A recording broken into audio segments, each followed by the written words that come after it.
Well, a lot of people were desperate at the time. Imagine playing a game of hot potato with money. I remember you getting paid, for example, in local currency, and the first thing you wanted to do was go and spend it.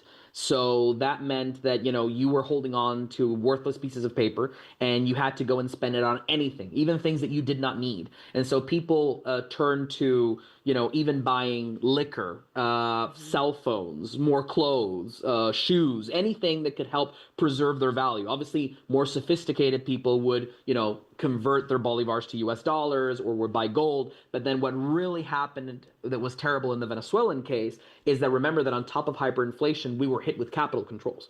So people could Right. not really wire their money out of the country.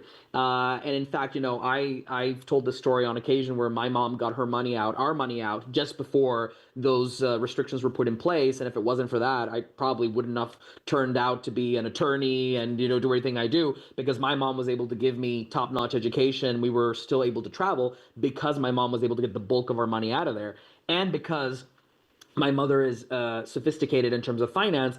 For a very long time, there were ways around it. So you could circumvent it if you went to the Caracas exchange and you bought securities and you could trade them in for US securities and then you swap those, but you needed an account abroad in the US or Switzerland or Panama to have the money deposited. So obviously, only a very small percentage of Venezuelans could actually utilize these techniques. Fortunately, my mother was one of them, but we are in a very small minority compared to the general population.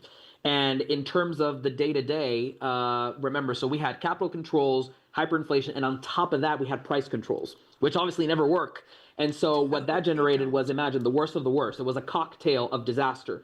Worthless money that was useless, stuck in the country, and on top of that, price controls generated scarcity. So you went to buy something at the store, there were mass shortages of everything. I believe it was Milton Friedman who once said, "Put a socialist in charge of the Sahara Desert, you'll have a shortage of sand." I can say, in Venezuela, put a socialist in charge of the world's largest oil reserves, you get fuel shortages. Like it's unthinkable. Like I remember, Right. even in my lifetime, I had to stand in line for hours to fill up my car in the country with the world's largest proven oil reserves. Crazy. Now Maduro ultimately found a way around it. That has been stabilized, at least in the capital. But for a while, especially during the pandemic time, that was really really tough.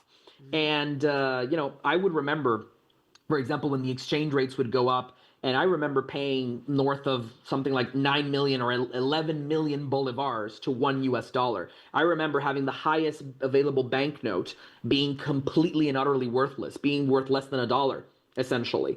I know you have some bolivars somewhere. I There do, you right here, go. right here.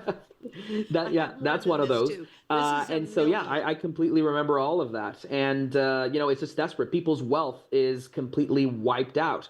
I remember, some of the older generations that had lived Weimar Germany, people like my grandmother, etc., who remembered or who knew people from that time who got firsthand accounts, and they were like, "Wow, this is history all over again." Right? And so only people with essentially who were protected with things like gold were safe.